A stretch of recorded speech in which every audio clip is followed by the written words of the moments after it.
இன்றைக்கி நம்ம வீடியோவில் 3 வகையான துவையல் பார்க்கலாம். அது என்ன துவையல்னு பார்த்தீங்கன்னா புதினா துவையல், கொத்தமல்லி துவையல், கருவேப்பிலை துவையல். மூணுமே நமக்கு உடம்புக்கு ரொம்ப நல்லது. கருவேப்பிலை, புதினா, கொத்தமல்லி எல்லாம் வாரத்துக்கு 2-3 நாள் எடுத்துக்கிட்டால் கருவேப்பிலை முடி கொட்டாமல் இருக்கும், ரொம்ப கண்ணுக்கு நல்லது. புதினா, கொத்தமல்லி எல்லாம் உடம்புக்கு ரொம்ப நல்லது. அடிக்கடி உணவில் சேர்த்துக்கும் போது ஆரோக்கியமாக இருக்கலாம். வாங்க 3 துவையல் எப்படி செய்யுதுன்னு பார்க்கலாம். கொத்தமல்லி துவையல் செய்யலாம். ஒரு கட்டு கொத்தமல்லி வாங்கிட்டு நல்லா கழுவி சுத்தம் பண்ணி இந்த மாதிரி பொடியாக நறுக்கி எடுத்து வச்சுருக்கிறேன். துருவின தேங்காய் 2 ஸ்பூன் எடுத்து வச்சுருக்கிறேன். 2 பச்சை மிளகா, சின்ன சின்னதாக 3 வரமிளகா, தேவையான அளவுக்கு உப்பு, ஒரு சின்ன நெல்லிக்காய் அளவு புளி எடுத்து வச்சுருக்கிறேன். பெருங்காயத்தூள் 1/4 ஸ்பூன். ஸ்டவ் பற்ற வச்சு கடாயை வச்சுட்டேன். ஒரு 3 ஸ்பூன் எண்ணெய் ஊற்றிக்கிறேன்.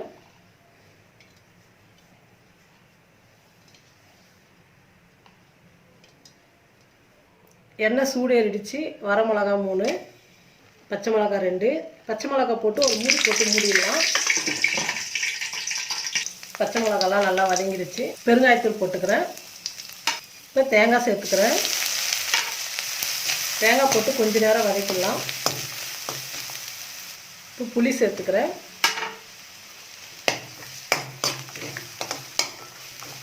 எல்லாம் நல்லா வதங்கிடுச்சு. இப்போ கொத்தமல்லி தழையை சேர்த்துக்கிறேன்.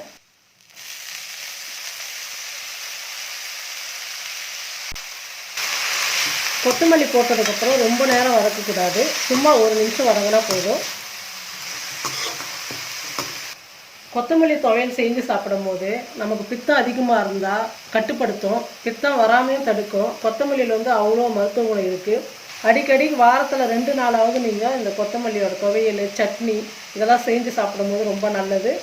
சட்னியாக செஞ்சால் சாதத்தோடு பிசைஞ்சு சாப்பிட்லாம், துவையில சாதத்தோடு பிசைஞ்சு சாப்பிட்லாம். ரச சாதம், தயிர் சாதத்துக்கெல்லாம் சைடில் வச்சு தொட்டு சாப்பிடும்போது ரொம்ப நல்லாயிருக்கும். இப்போ 1 நிமிஷம் ஆகிடுச்சு, நல்லா வதங்கிடுச்சு. நான் ஸ்டவ் ஆஃப் பண்ணிடுறேன்.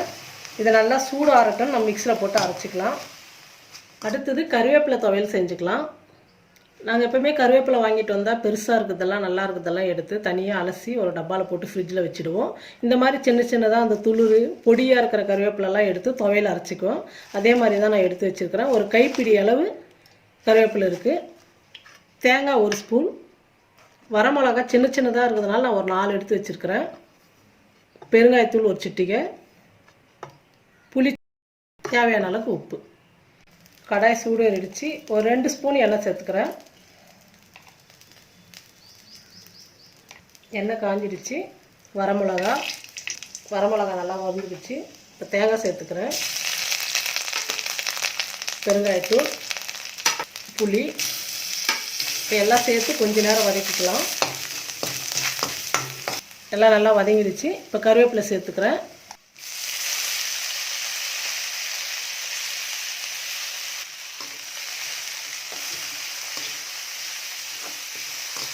பாருங்கள், கருவேப்பிலை நல்லா வதங்கிடுச்சு. நம்ம ஸ்டவ் ஆஃப் பண்ணிடலாம். அடுத்தது புதினா துவையல் செஞ்சுக்கலாம். ஒரு கைப்பிடி அளவு புதினாவை கிள்ளி கழுவி சுத்தம் பண்ணி எடுத்துருக்கிறேன். தேங்காய் ஒரு சின்ன துண்டு பொடியாக கட் பண்ணி எடுத்துருக்கிறேன். இஞ்சி 1 துண்டு, தேவையான அளவுக்கு உப்பு, பூண்டு 5 பல், உளுத்தம்பருப்பு 2 ஸ்பூன், வரமிளகா 3, புளி. கடாய் சூடு ஏறிடுச்சு. ஒரு 2 ஸ்பூன் எண்ணெய் ஊற்றிக்கிறேன். எண்ணெய் காஞ்சிடுச்சு. உளுத்தம்பருப்பு, வரமிளகா, பூண்டு, இஞ்சி இதெல்லாம் போட்டு நல்லா பொன்னூறுவலாக வறுத்துக்கலாம். தேங்காய் சேர்த்துக்கிறேன். தேங்காய் எதுக்காக கொஞ்சம் நேரம் எண்ணெயில் வதக்க போகிறோன்னா புதினா துவையல் கெட்டு போகாது. 2-3 நாள் இருந்தால் கூட நல்லாயிருக்கும். நம்ம பச்சையாக தேங்காய் போடும்போது புதினா துவையல் 1 நாளைக்கு மட்டும் தான் நம்ம யூஸ் பண்ண முடியும். அதனால் எண்ணெயில் போட்டு வறுத்துக்கிறேன். இது கூடவே புளி சேர்த்துக்கிறேன். எல்லாம் நல்லா வந்துடுச்சு. இப்போ புதினா சேர்த்துக்கிறேன்.